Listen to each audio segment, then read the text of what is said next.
Сайн байцгаана уу хүүхдүүд ээ. Энэ удаагийн маань хичээл бүжгийн урлагийн талаар явагдуулна. За өнөөдрийн хичээлийн зөвлөгөө багш нь танилцуулъя. Энэ удаагийн хичээлийн маань зорилго бүжгийн урлагийн бүтээлүүдийн дүрс бичлэгийг үзэх явцдаа ялган танив. Мөн бүжгийн төрлүүдийг схем зураглалаар харуулахаас гадна өгөгдсөн даалгавруудыг гүйцэтгэх байгаа.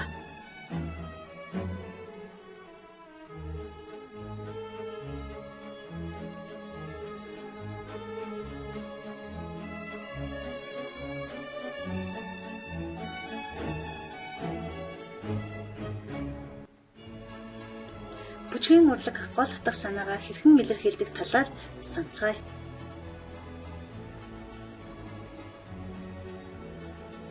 Бүжгийн урлагийн гол онцлог бол хөгжмийн аялгау айзам хэмнэлд тулгуурлан хүний биеийн уян налархай хөдөлгөөнөөр утга санаагаа илэрхийлдэг урлагийн төрөл байгаа.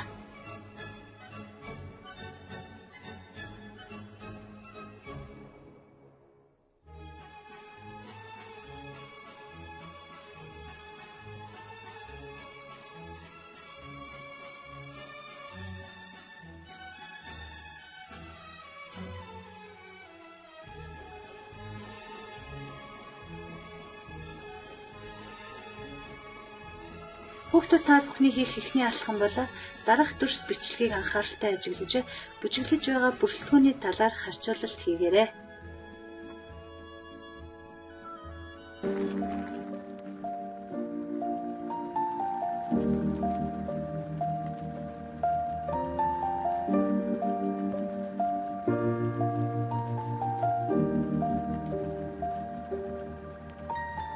Once I was 7 years old, my mama told me, go make yourself some friends or you'll be lonely. Once I was 7 years old.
Мөн бүжгийг ямар бүрэлдэхүүнээр бүжиглэж болох вэ?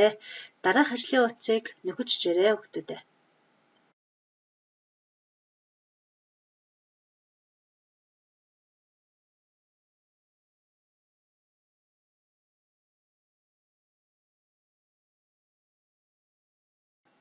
Хүүхдүүд та бүхний хийх дараагийн алхам бол хөгжмөө анхааралтай сонсоод дараах бүжгийн алин тохирохыг олоорой.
3 дугаар алхам. Бичлэгийг үүсгэх явцдаа бүжгийн төрлүүдийн онцлог ялгааг ажиглаж, бүжгийн төрлүүдийг схем зураглалаар илэрхийлээрэй.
За хүүхдүүдээ дуршд бичлэгээ үзсэн бол бүжгийн төрлүүдийг схем зураглалаар харуулна.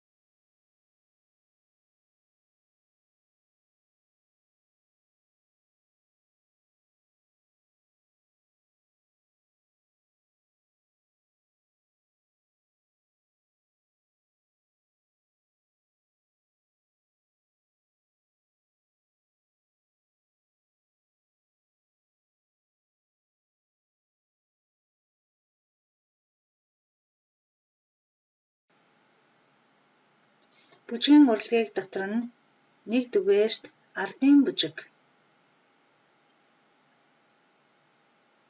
2 дугаарт цэнгэнт бүжиг, 3 дугаарт сонгодог бүжиг,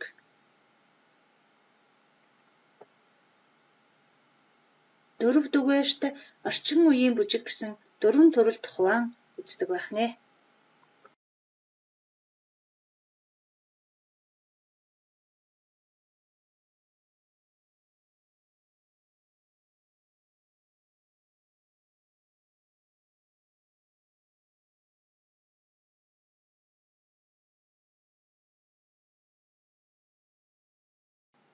Хүүхдүүд та бүхэн гэрийн даалгавартаа хөгжимгүй бүжиг ямар байх бол бүжигт хөгжмийн гүйцэтгэх үүргийн талаар өөрийн бодлоо бичиж ирээрэй. Хичээлдээ ихэвчлэн оролцсон хүүхдүүдтэй баярлалаа.